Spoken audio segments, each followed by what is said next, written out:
আসসালামু আলাইকুম ভিউয়ার্স, কেমন আছেন সবাই? আশা করি ভালো আছেন। আজকে আমি আরও একটি বেবি শুর টিউটোরিয়াল নিয়ে এসেছি। আজকে যেই জুতোটা আমি বানিয়ে দেখাবো সেটা 18 থেকে 24 মাস বয়সী বাচ্চাদের জন্য।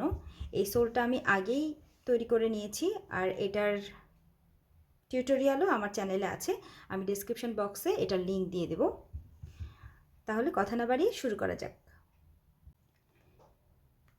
এই শুটি বানানোর জন্য আমি আজকে নিয়েছি হিমালয়া স্নোর একটা বাল্কি ইয়ার্ন, আর নেব 4 সাইজের একটা হুক, আরও লাগবে 2টা স্টিচ মার্কার, আর একটা নিডল লাগবে ইয়ার্নটাকে হাইড করার জন্য। আমি আজকে যে জুতাটা তৈরি করে দেখাবো সেটার সাইজ হলো 18 to 24 মান্থ। সোলটা আমি অলরেডি আগে বানিয়ে নিয়েছি। এই সোলের এটা হলো সামনের দিক আর এটা হলো পেছনের দিক, কিন্তু এই এই উল্টো পাশটা জুতার ভিতরে থাকবে আর এই পাশটা জুতার বাইরে থাকবে।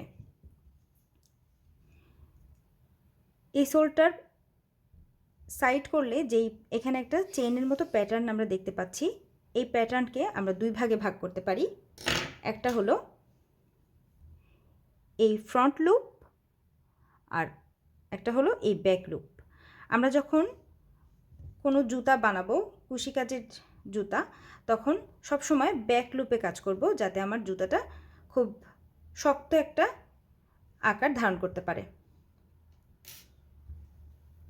প্রথমেই আমি এই সোলটাকে দুইটা ভাঁজে ভাঁজ করে নেব। ভাঁজ করে মিডল যে স্টিচটা আছে এটাকে মার্ক করব। মিডল স্টিচটাকে মার্ক করে নিলাম। আমার এর আগে যদি ভিডিওগুলো আপনারা ফলো করে থাকেন তাহলে দেখবেন সোলের চেয়ে তুলনামূলক আমি চিকন ইয়ার্ন নিয়েছিলাম, তাই আমি DC 2 টুগেদার করে নিয়েছিলাম। কিন্তু যেহেতু এই সোলের যেই সুতোটা এটা আর এই ইয়ার্নটা সেম থিকনেসের, তাই এখানে আমি প্রত্যেকটা স্টিচের উপরে একটা করে ডাবল ক্রোশেট করে নেব। কোনো DC 2 টুগেদার করা লাগবে না। প্রথমে আমি একটা স্লিপ নট দিয়ে নেব, দিয়ে এই স্লিপ নটটাকে আমার যে মিডল মার্ক করা যে স্টিচটা আছে এখানে জয়েন করে নেব। দুইটা চেইন করব। এটা আমার একটা ডাবল ক্রোশেট হিসেবে কাউন্ট হবে। পরবর্তী স্টিচে আমি একটা ডাবল ক্রোশেট করব। এভাবে প্রত্যেকটা স্টিচে একটা করে ডাবল ক্রোশেট করে নেব।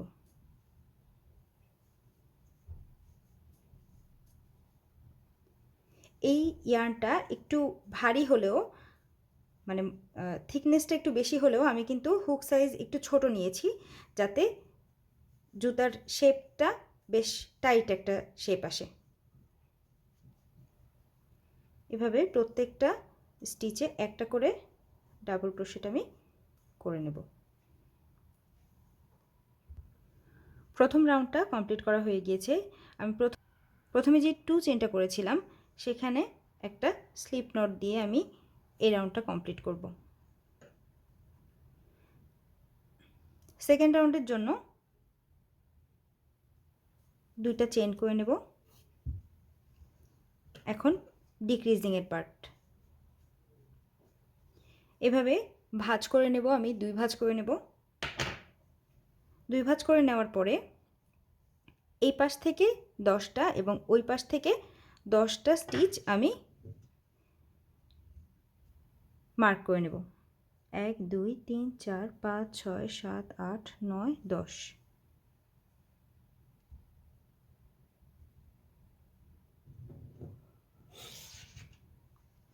1 2 3 4 5 6 7 8 9 10।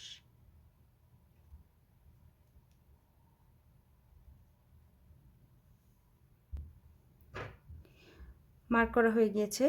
এখন আমি স্টিচ মার্কারের আগ পর্যন্ত প্রত্যেকটা স্টিচে একটা করে ডাবল ক্রোশেট করব।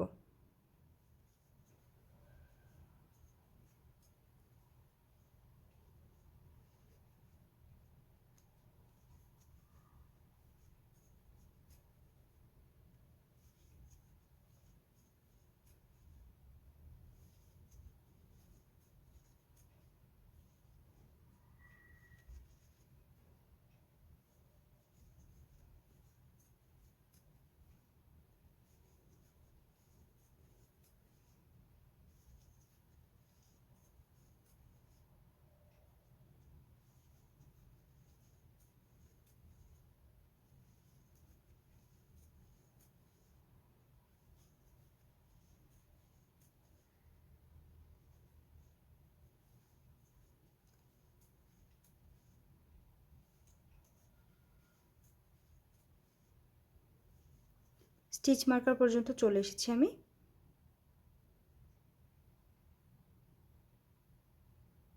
মার্কারটা খুলে নেব।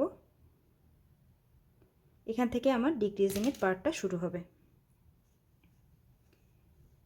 প্রথমটাতে একটা ডাবল ক্রোশেট করব, কিন্তু দুইটা লুপ ছেড়ে দিয়ে আমি এটাকে ক্লোজ করব না। পরবর্তী স্টিচে আরও একটা ডাবল ক্রোশেট করব, দুইটা লুপ ছেড়ে দেব, আর এই তিনটা লুপের ভিতর দিয়ে ইয়ার্ন ওভার করে নেব।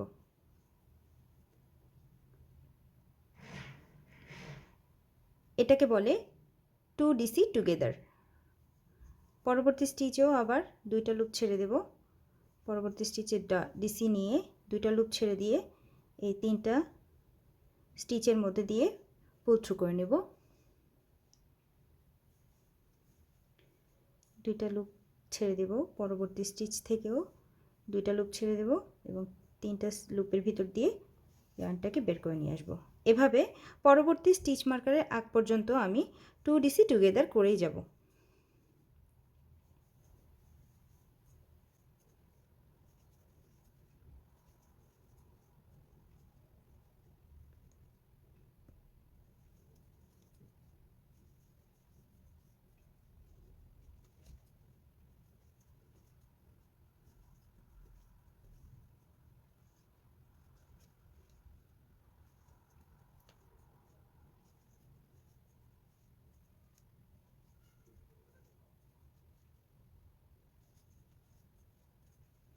লাস্টের দুটো স্টিচ বাকি আছে।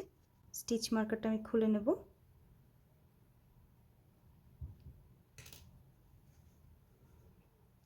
এবং লাস্টের স্টিচে 2DC টুগেদার করব।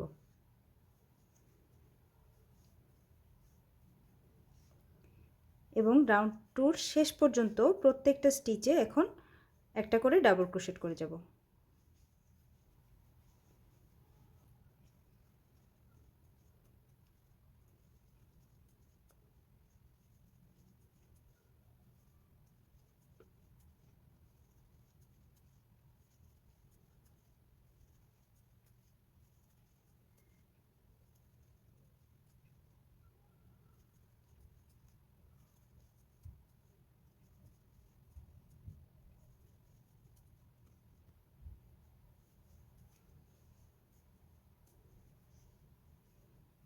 আগের রাউন্ডে যেখানে আমি ডাবল ক্রোশেট করেছিলাম, মানে প্রথম যেই ডাবল ক্রোশেটটা করেছিলাম সেখানে একটা স্লিপ স্টিচ দিয়ে নেব।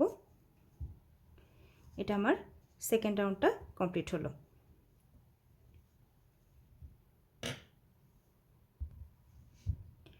থার্ড রাউন্ডে যাওয়ার আগে আমি আগে মার্ক করে নেব আমার কোথায় কোথায় ডিক্রিজগুলো হয়েছে। যেহেতু আমি এই পাশ থেকে 10টা এবং এই পাশ থেকে 10টা স্টিচ নিয়েছিলাম, টোটাল 20টা স্টিচের থেকে আমার 10টা স্টিচ বের হয়ে এসেছে। আমি স্টিচগুলো দেখিয়ে দেই। 1 2 1 2 3 4 5 6 7 8 9 10। এখন যে প্রথম 2DC টুগেদারটা ছিল সেখানে আমি একটা স্টিচ মার্কার দিয়ে মার্ক করলাম, আর শেষে যেই 2DC টুগেদার ছিল সেটাকে মার্ক করলাম। অর্থাৎ যখন আমি থার্ড রাউন্ডে কাজ শুরু করব তখন এখান থেকে এইটুক পর্যন্ত, মানে স্টিচ মার্কারের আগ পর্যন্ত প্রত্যেকটাতে একটা করে ডাবল ক্রোশেট হবে, আর এই জায়গাটাতে এসে একটা ডিক্রিজের পার্ট হবে। তাহলে আমি স্টিচ মার্কারের আগ পর্যন্ত সবগুলো স্টিচে একটা করে ডাবল ক্রোশেট করব। দুইটা চেইন করে নিলাম, পরবর্তী স্টিচে একটা ডাবল ক্রোশেট, তার পরবর্তী স্টিচে একটা ডাবল ক্রোশেট,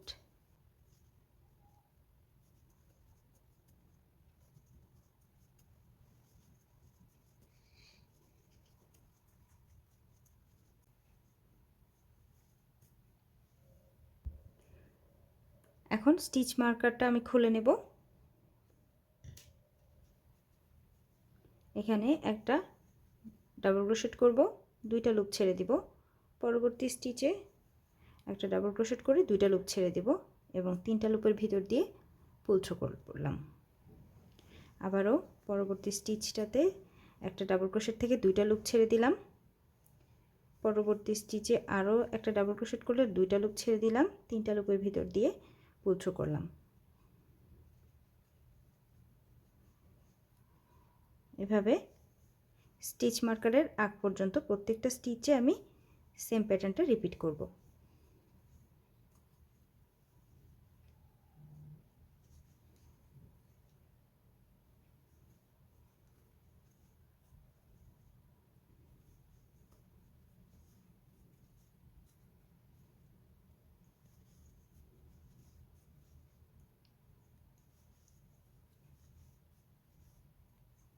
এভাবে স্টিচ মার্কারটা এখন খুলে নেব এবং 3 নাম্বার রাউন্ডের একদম লাস্ট পর্যন্ত প্রত্যেকটা স্টিচে একটা করে ডাবল ক্রোশেট করব।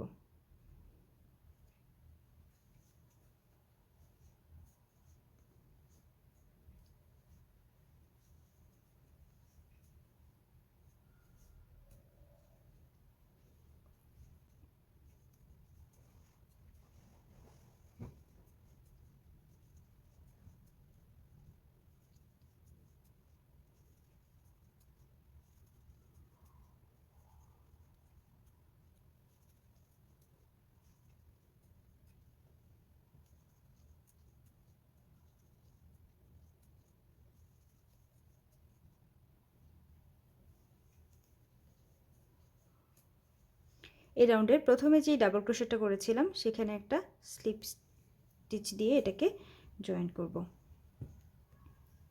এটা আমার থার্ড রাউন্ড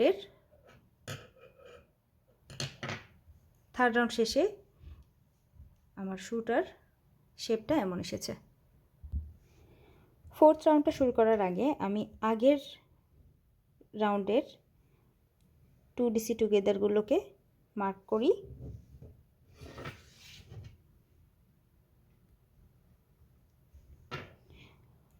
দুই নাম্বার রাউন্ডে আমার 2 ডিসি টুগেদারের সংখ্যা ছিল 10টা, আর এখন 3 নাম্বার রাউন্ডটা শেষে এই 2 ডিসি টুগেদারের কাউন্ট হলো মোট 5টা। 4 নাম্বার রাউন্ড শুরু করার জন্য প্রথমে আমি 2টা চেইন করে নেব এবং প্রত্যেকটা রাউন্ডে একটা করে হাফ ডাবল ক্রোশেট করব।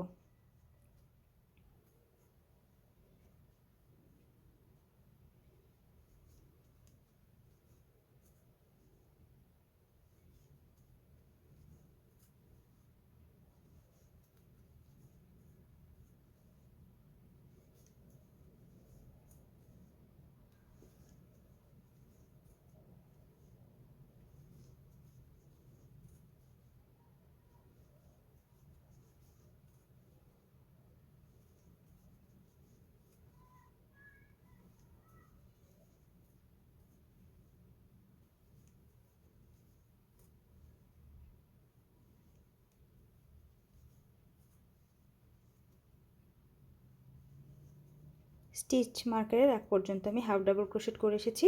এখন স্টিচ মার্কার খুলে এখানে আমি 2 ডিসি টুগেদার করব। একটা ডাবল ক্রোশেট করে 2টা লুপ ছেড়ে দিলাম।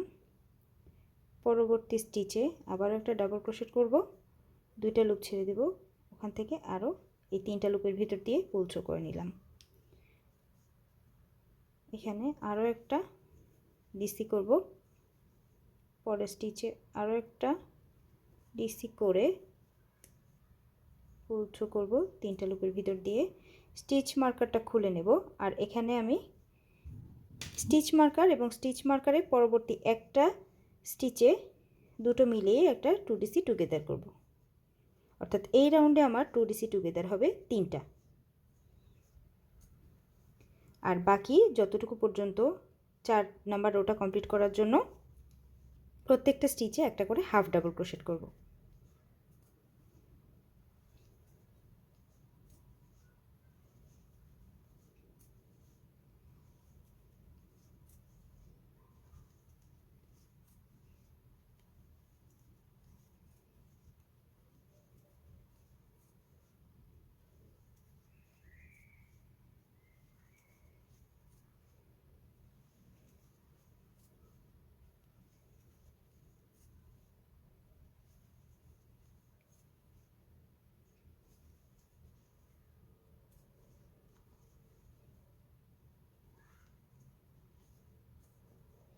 প্রথম যে হাফ ডাবল ক্রোশেট করেছিলাম সেখানে একটা স্লিপ স্টিচ দিয়ে এটাকে জয়েন করব।